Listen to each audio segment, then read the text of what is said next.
How's it going, guys? Oddly Unorthodox back again with a bit of a different game today. I played the Wood Elves in this game and I wanted to try more of a sort of tree-based larger build. So, you know, I went Drycha with an Ancient Tree Man, 3 squads of Treekin, one of them being the Burning ones. We've then got 5 squads of actual what's their names? I now can't remember them. Dryads, that's the one. 5 squads of Dryads, including the winter ones, which obviously are the regents that are known, the race of the Frozen Heart. So the Firebark Elders, Drycha, Ancient Tree Man, and then I'm pretty sure it's 1, 2, 3, 4 squads of Glade Guard with fire arrows. Just because I know I was playing against undead. So, I load in, and my formation was a little bit wide because I didn't know if they had fire magic themselves, so I didn't want to line them up for an easy burning head, anything like that. So I haven't used Drycha before, so I did have a look at sort of her spells, what she's good at, and stuff like that. And she has a lot of them. You know, she's really quite decent. Right, so now this was the weird part. I went into this game and I didn't even look up here. But normally, before I go in, when I'm loading into a game and you know everyone's deploying their armies, I'll hover over this and it'll tell me sort of. Normally, I play sort of, as you see, like quite an elite Wood Elf build. So normally my enemy has more units than I did, but I expected that I would have more than them, but not to the point of having them only having 535 units. We've also got Imric on our team with a Frostheart Phoenix, and I'm pretty sure he's got a Mage of Life running around somewhere, just a typical sort of healing him. And then a bunch of White Lines of Trace, double Reaver Archers, and then I'm more interested in showing you the enemies build, if I'm honest. I have not seen anything like this before, and I can only assume they're pre-made and set this up between the two of them as a bit of a laugh. So we've got an Archmage of Life on a Sun Dragon. Sorry, on a Moon Dragon. A second Moon Dragon that's ranked up, you know, reasonably ranked up, rank 8. And then a Star Dragon at rank 9. So triple dragon with that guy. And then this guy, we've got 2 Terrorgeists, the Red Duke on his dragon, and then 3 squads of Vargheists.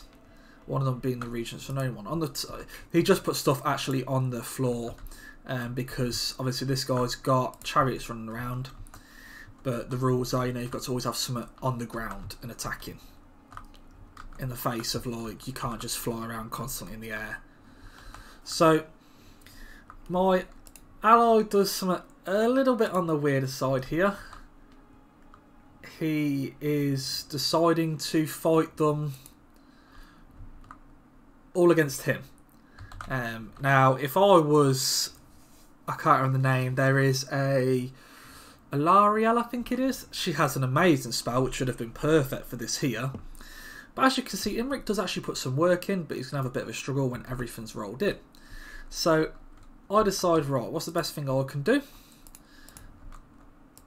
I send Dryads over to kill the zombies, because why not? Hold a little bit back. Oh, it's just a Tree Man. Sorry, the Ancient Tree Man is the Lord variant, which obviously casts magic. So, Drycha just being a cool, angry tree as normal. I'm casting spells just to sort of try and buff Imric to increase his chances, while also debuffing certain dragons, just to, because I know Imric's gonna lose that, so I'm just trying to do as much damage to the dragons as possible. So we shoot, make sure to get some fire arrows in. You know, we have got quite a few squads of Glade Guard, Lothran Sea Guard. Ah, there's the Life Caster. So we have got quite a decent ranged core on this army. And the only issue being, obviously, we are doing a lot of damage, but both of the enemy faction has access to healing. So, not great, but all we can do at the moment is try and chip down what we can. We're going to go back to normal playing speed. As you can see, he dispatches his Vargheist to obviously try and deal with all of this ranged fire on his dragons. I'm trying to dispatch units to deal with the chariots, because I don't really want them running through our ranged units either. But I drop my Dryad summon there just to try and deal with some of these annoyances, and you can see, you know, we chip through them very quickly. You know, Glade Guard are okay in melee, and Lothar and Sea Guard obviously have spears. They're nothing to laugh at, and they are anti-large, so manages to chop through them quite easily. The enemy obviously realising at this point, yes, they've dealt with Imric, they've managed to kill Imric, but they've took a fair amount of damage, so they're having to pop regrowths. And they realise actually this is quite a hard losing fight for them. Their chariots, I'm trapping with tree kin and stuff like that, just to make sure they can't come in and sort of run all over us and use their mass as their advantage. I did talk about that in my other video when I played the Woodhouse, so explaining you got to try and really use the mass of your units to weave through and try and cause as much havoc as possible. So I'm spreading my army out because we ideally want to start sort of trapping stuff now. Does the Frostheart Phoenix rebirth itself? I don't think so. The more you know. I'm not a high elf player, so I don't really know. You know, we get the Firebark Elders in to punch them up. Yeah, they do a good job. Tree Man just throwing a few slaps. Hitting a few of his friendly little trees at the same time. But you know, can't complain. Did the job. That's what I needed. Right, so we get those guys to run down. This is the biggest thing, is I just want to try and keep as much as possible my units together. I don't want to let them have, you know, sort of free range. So I'll line up my archers because now it's time to take out the next one. I'm going to try and do as much damage to the Red Duke as possible. The good news here is if I had Waystalkers, yes, I would have killed them a hell of a lot quicker. You know, I probably could have took dragons down in that bundle. I can't express how actually good Waste Watchers are. But I don't want to keep uploading Wood Elf videos when I'm just using the same build over and over. You know, I want to show you guys a bunch of different builds that I enjoy, get on with. And then I want to show you how I could improve them myself. I think it's important that, as the same as this with tabletop, it's very difficult creating lists and armies that work well, but it's one of those things that you've just got to practice till perfect. So I noticed that I'm dealing with this Banshee over here, and I have Treekin on her, but in a minute I realised that it's just such a waste of Treekin's time and I end up sending Dryads. We pull both our Treekin back because we want to tie up these chariots now and stop them causing any more hassle. So as you can see, I'm pretty sure I'll move the Treekin on over in a second. Any minute now, I'm sure my brain will essentially tick over in a second and go, oh actually yeah, we probably shouldn't be waiting that here. I'm using more Dryads just to tie down the dragons and to buy me a bit of time. I don't want to send them all in yet, but I'm using them just to, you know, do a bit of damage to them, shave off some HP. They do have healing caps, so even they can heal as much as they want. There you go, the Dryads are now dealing with her a bit easier. But yeah, we just keep the ranged fire up. You know, the chariots are breaking, they're being dealt with. We've managed to kill off those Vargeists in the end. All the Vargeists are dead now. And then next it's going to be the Terrorgeists. I mean, the Red Duke's really took a nailing. He is not having a great time chasing Alien Reavers. So now we turn and we start peppering the Terrorgeists. You know, any damage is free damage, so I've got Firebark Elders here. You can see that the chariots are being destroyed slowly but surely. We are cracking through them. And then I'll send these Firebark Elders. I think this build would have been way more effective if only one of them had gone for such a heavy flying list. If this was a group of three and obviously had his chariots and the undead went super wide, corpse cart, skeletons, zombies, grave guard, even the occasional sort of black coach, I think it would have been a lot closer. Not saying it wasn't close as it is, but I knew from the start that it was 1, only because with this many large units, they physically can't take out enough. You know, every time he sends something to deal with one squad of Glade Guard, it's getting shot by the other Glade Guards. You know, they're using breath attacks on Glade Guards, but in the day they're just Glade Guards. You know, when you've got 5 squads of them or 4 squads of them, you can position them like I have. So if they decide to send one in, like, you know, 1 unit to go melee one of them, the other 3 can just turn around and pepper him. You know, it's all about making sure you get those firing angles. For some reason, Drycha went for a run. I believe she was chasing that chariot, so she is off taking a sprint, just doing Drycha things, I'm pretty sure.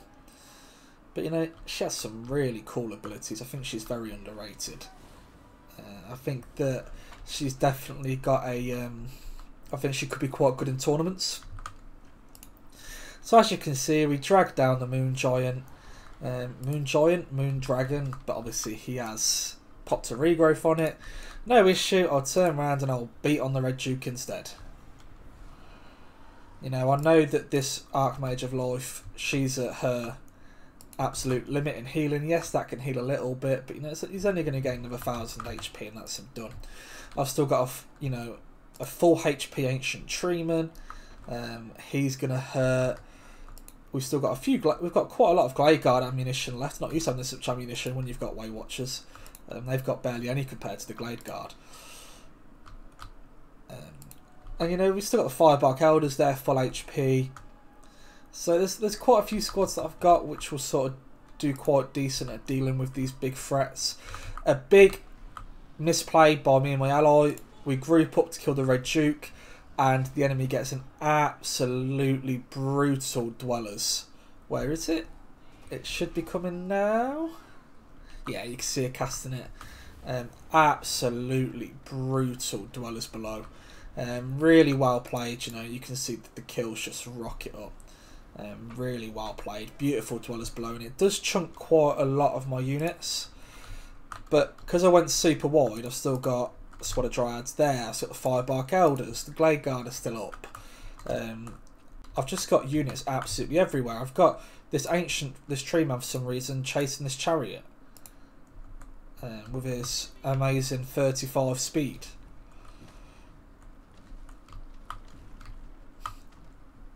I'm going to pull him back soon because I do realise he's gone for a bit of a walk. So at this point, you know, that was a good Dwellers. You know, it does pull the bar back a bit more towards him. But at the end of the day, they've still not shut down all of this. And he sends a Terrorgeyser to try and deal with Drycha, which it's not going to deal with Drycha. Drycha's quite a tough cookie. And as you can see, you know, the more HP you take off her, the scarier she gets, especially to units surrounding her. So she can really buff things quite scarily. I mean, you have a look, say she's at, you know, she's below 25% HP. Everything's getting plus weapon damage, plus melee attack. These guys go, you know, from just having a measly 21, they go to 41, and their weapon damage increases as well. You know, it's doubling their damage. It's quite an impressive buff, and running on good lists I think it could be quite useful. I haven't tried the Ancient Tree Man or the named Ancient Tree Man yet. I do own them both, obviously. So I will get round to having a look at them, and I will try and find a way to use them both. I do get an Earthblood there by the Mage of Life, which I'm not going to complain about. He obviously realises that he needs to deal with that Mage of Life ASAP. And this is the annoying bit that I didn't really like to show you guys. This guy will just constantly sort of get shot at, move around, fly up in the air. You know, we get rid of her, thank God. I thought it was quite a cool death animation when she falls off and the dragon falls down. But 2 dragons left, and you know, there's no way I lose. My tree man's killed 1 squad all sort of game, and he's just sat here, just meandering around. Still got a few Treekin that survived the Dwellers below, more Dryads, still got the Firebark Elders, which are still 12 for 12. So, you know, I know it's won, so I'm going to fast forward a little bit. because I don't want to bore you guys by watching you watch me chase these dragons around, because that's what the dragons do. You know, I wither them, I reduce their leadership, reduce their defense, and every time I get to them they fly off, and as you can see it keeps popping up that they need to land and fight. So as you can see we break that one, and that's enough to trigger army losses, and that's a win. Now I don't expect this to reflect a good army, because I'm now going to show you the sort of values that we made, and we shall see sort of how it went. Drycha, not bad if I'm honest, full HP, and that was, you know, she did that just by genuine. I didn't use a pit of shades, I didn't use a pendulum, so I'm not going to fault in the fact I think she did pretty well there. I can't judge the tree man because he killed one unit and he managed to do 1,000's worth of damage in gold, but he's at near full HP, so I can't really judge that off that. You know, the treekin, I thought they did alright. Didn't really make their value, but it's not too bad. You know, they did alright, they did alright, they did okay. You know, nearly 1,100 value on these dryads, by the way, which is way over double what they cost. One squad of Glade Guard, 2,500, 2,000, 1,700, 1,800. Absolute MVPs. Really putting the hurt when I needed them to. And then just these little dryads, you know, paying for themselves, causing a bit of damage, causing a bit of mischief. I just bring the dryads purely because I like them to tie enemy units down. You'll notice that a lot of my lists I like to have something to tie down enemy units, because it makes the game a little bit less intense when you're trying to learn the game, if you've got units that can just sort of fend for themselves in melee for a little bit while you focus in other ways. You know, instead of me having to constantly, if I was shooting like Blade Singers or something like that, I'd have to constantly be moving them out of fights they would win, and I want to keep them away from fights they would lose. I don't want to keep them in fights too long. Whereas a Dryad, if it gets caught in a fight too long and then gets ganged upon by 2 squads and you lose it, it's not the end of the world. It's only a little bit of value you've lost, and hopefully you've managed to win elsewhere.